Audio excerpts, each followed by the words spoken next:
하나님의 말씀 봅니다. 잠언 제14장.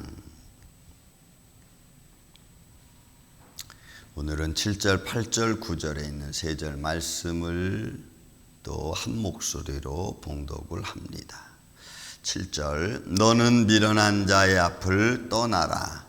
그 입술에 지식 있음을 보지 못함이니라.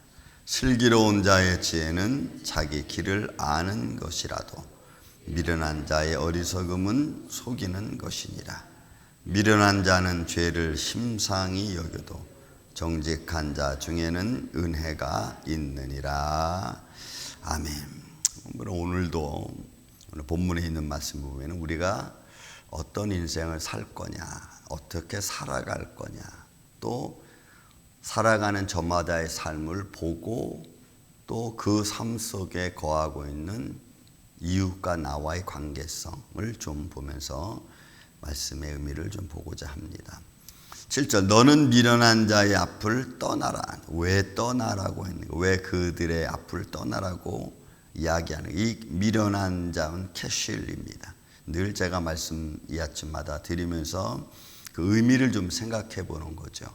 왜 하나님은, 왜 교훈은 이런 미련한 자의 삶을 떠나라고 했는가? 여기서 이 캐실이라고 하는 단어는 미성숙함에 이끌려 살아가는 사람을 가리켜 캐실이라는 단어를 씁니다.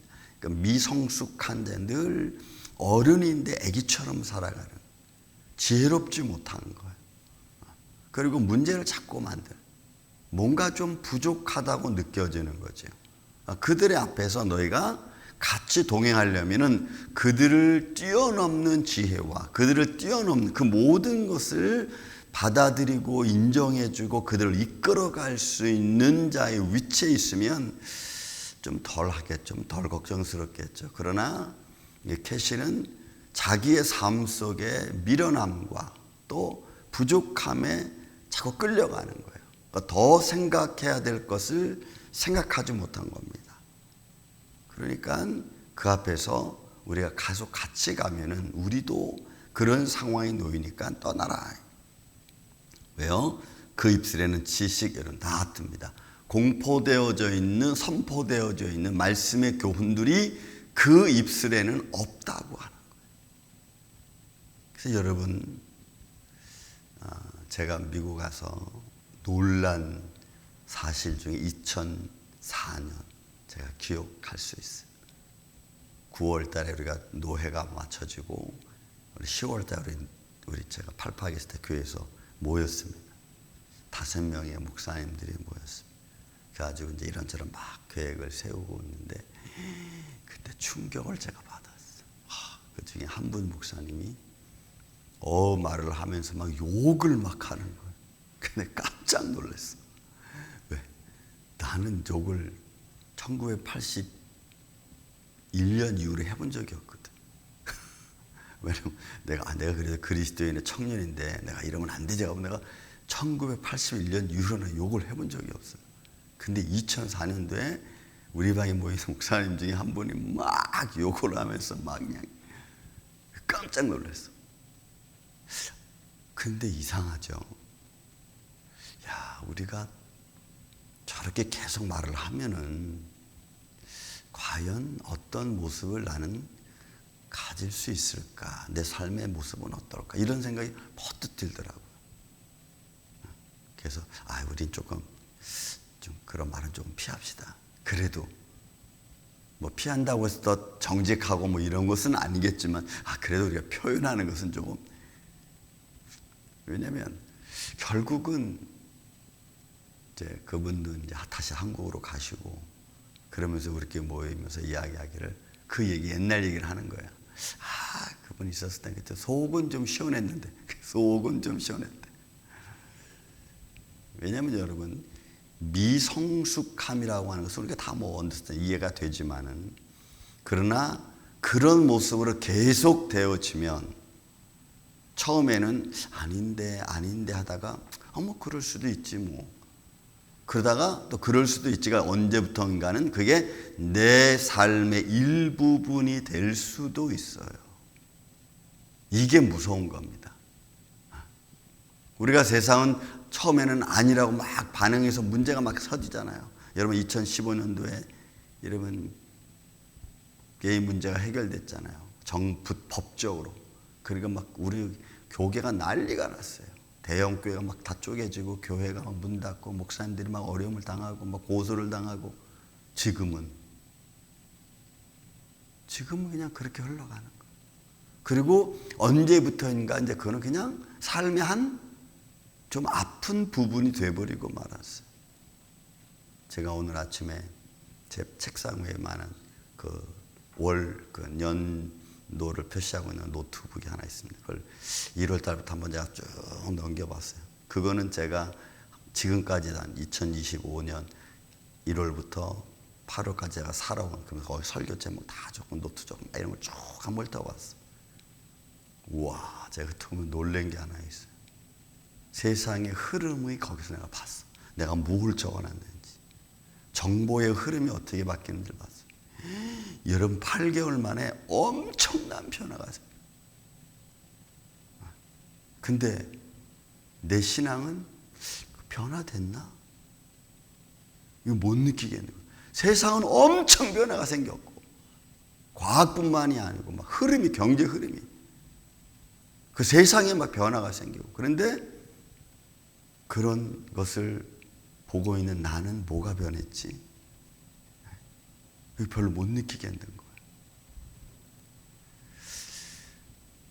여러분 우리가 언제 나도 모르게 그런 세상에 나도 모르게 이렇게 동화되어져 가고 살아간다면 지혜를 찾기가 참 어려워요.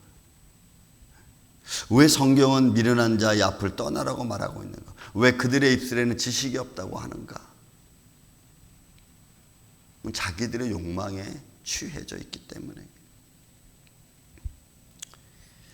8절도 말합니다. 슬기로운 자, 앞에는 미련한 자를 얘기하고 그 다음 8절은 슬기로운 자 말이에요. 이 슬기로운 자, 아름이라고 하는 것은 영리한 자를 말해요. 근데 이 단어 속에는 교활함이라는 것도 있어. 교활함, 간사함이라는 것도 포함되어 있으니까 간사할 만큼 영리한 거예요.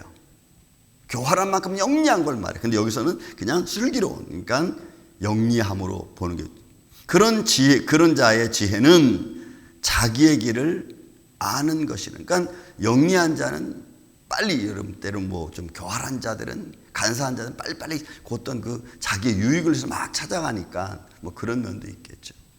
그러니까 여기서의 슬기로움은 영리한 자, 말씀을 통해서 자기가 지혜를 얻어서 내가 마땅히 가야 될 길을 가는 자를 말해요. 여러분 이게 쉽지 않죠. 내가 내 길을 찾아서 손해보지 않고 지혜롭게 살아간다는 것은 여러분 결코 쉽지 않아요. 세상의 논리로 보면 어려운 거예요. 그러나 미련한 자의 어리석음, 여기서 미련한 자는 또 캐실 똑같아. 앞에 나와 있는 거죠. 미성수에 끌려가는 그런 걸 말해요. 그런 미련한 자의 어리석음은 속이는 거죠. 왜? 자기의 삶 속에서 자기가 어떻게 살아가야 되는지를 모르는 거예요. 그래서 제가 그제 노트를 쭉 바라보면서 세상의 변천, 여러분 그 중에 내가 하나 발견한 게 뭐냐면 AI에 대한 이야기가 1월 달부터 내가 써놨더라고요. 근데 그때 1월 달만 쓸 때에도 AGI라고 하는 그게 나오는 것에 대한 사람들이 염려와 걱정이 많았는데 지금은 이제는 염려와 걱정이 아니고 이게 어떻게 발전해가고 있는 글을 쓰고 있어. 그럼 8월 달 사이에 엄청난 변화가 있었다는 거죠. 근데 우리는 그런 변화를 잘 못 느끼잖아 지금. 왜? 그런 면에 접해져 있지 않으니까. 그러니까 세상에 그런 모습이 가는데 우리는 계속해서 그것을 무시하고, 그리고 전 나와 상관없다고 생각하면은 나중에 나에는 그런 일이 뻥 터지고 나면은 내가 어떻게 대처해야 될지 몰라요. 그러니까 우리는 그런 것보다는 이렇게 변화되고 있구나 정도는 알고 있어야 돼.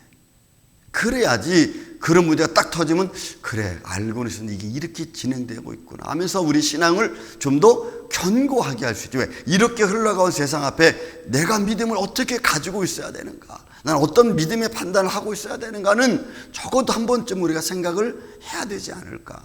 그래야지 여러분 세상의 변화 앞에 문제가 터져도 그래 그렇게 될 거야. 라는 것을 우리는 조금은 인지하면서 덜 충격을 받지 않겠어요? 이게 여러분 영리하고 지혜롭고 세상에 대하여 우리가 대처할 수 있는 믿음을 갖게 하는 것 아니겠냐 이 말이에요. 그러나 어리석은 자, 미련한 자들은 그러든 속이는 데 바빠. 자기 일에만 바빠. 또 말합니다. 여기서 미련한 자, 9절에 나와 있는 미련한 자는 will, 이거는 앞에 나와 있는 cat이라고 좀 달라요. 이 9절에 나와 있는 미련한 자는 도덕적이고 윤리적으로 그런 판단이 부족한 자를 말하는 거예요. 판단력이 없는 사람. 그들의 죄는 심상히 여기도 루치. 그러니까 그들이 죄는, 이 미련한 자들의 죄는 위반하는 거거든요.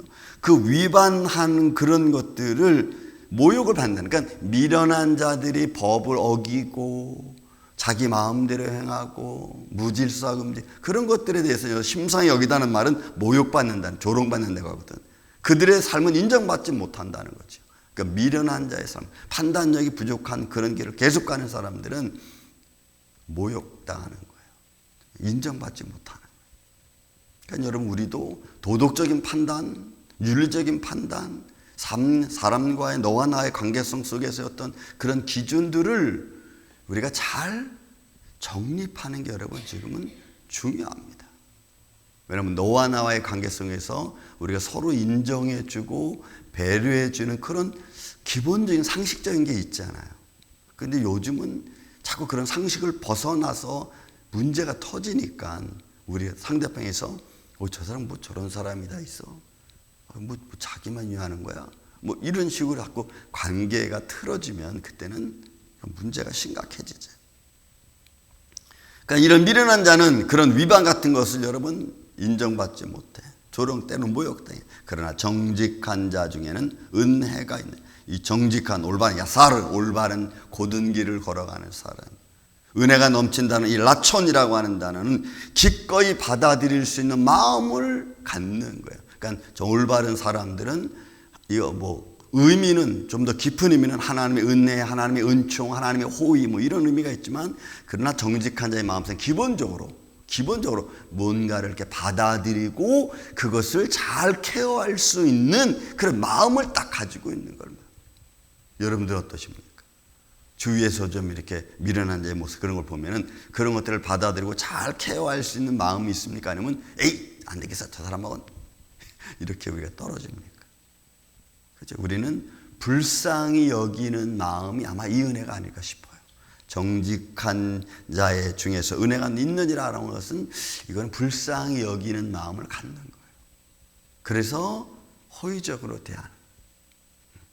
저는 우리만 이 아침에 저와 여러분들이 이런 믿음의 마음이 있기를 주님의 이름으로 축원을 드립니다. 미련한 자의 모습으로 판단 제대로 못하고 또 도덕 윤리적으로 또 위험스럽고 그런 길을 가는 게 아니고 우리는 잘 판단해서 배려해서 그것들을 오히려 잘 아우려서 다스려서 오히려 같이 올바른 길을 갈 수 있도록 그렇게 리더하는 영적 리더자들. 여러분 이게 쉬운 것 같고 말같이 될 것 같죠? 어려워요. 마음이 아프고 때로는 마음의 짐이 되기도 하고. 그러나 그런 일들을 하나님 우리에게 맡겼다면, 저 여러분에게 맡겼다면 오늘도 우리는 그 길을, 주님이 걸으신 그 십자가의 길을 우리 한 발짝 한 발짝 내디디면서 하나님의 은혜를 같이 나눌 수 있는 이 한날 되시기를 또 주님의 이름으로 축원을 드립니다. 사랑과 은혜가 많으신 아버지 하나님 감사합니다. 우리 자신도 미련한 자의 모습입니다. 그러나 그 은혜 가운데서, 그런 연약한 가운데서도 하나님의 은혜의 말씀으로 깨닫고 때로는 배려하고 때로는 정직한 자의 모습으로 나아가기를 원합니다. 주님, 오늘도 우리의 삶의 과정 속에서 주님의 지혜와 은혜가 흘러넘쳐 합력하여 선을 이룰 수 있는 그런 믿음의 길을 걸어갈 수 있도록 주님 도와주시옵소서. 그 은혜 손길 안에서 오늘도 하나님 말씀 아름다운 삶의 열매, 믿음의 열매를 맺기를 원합니다. 주님, 고통 중에 맺어지는 열매가 탄 것처럼 오늘도 우리의 삶 속에 이런 은혜로 풍성히 열매 맺게 하여 주옵소서. 주님의 몸된 교회의 예배자들을 이렇게 주님이 축복하여 주시옵기를 원하오며 사랑이 많으신 예수님의 이름으로 기도하옵나이다. 아멘.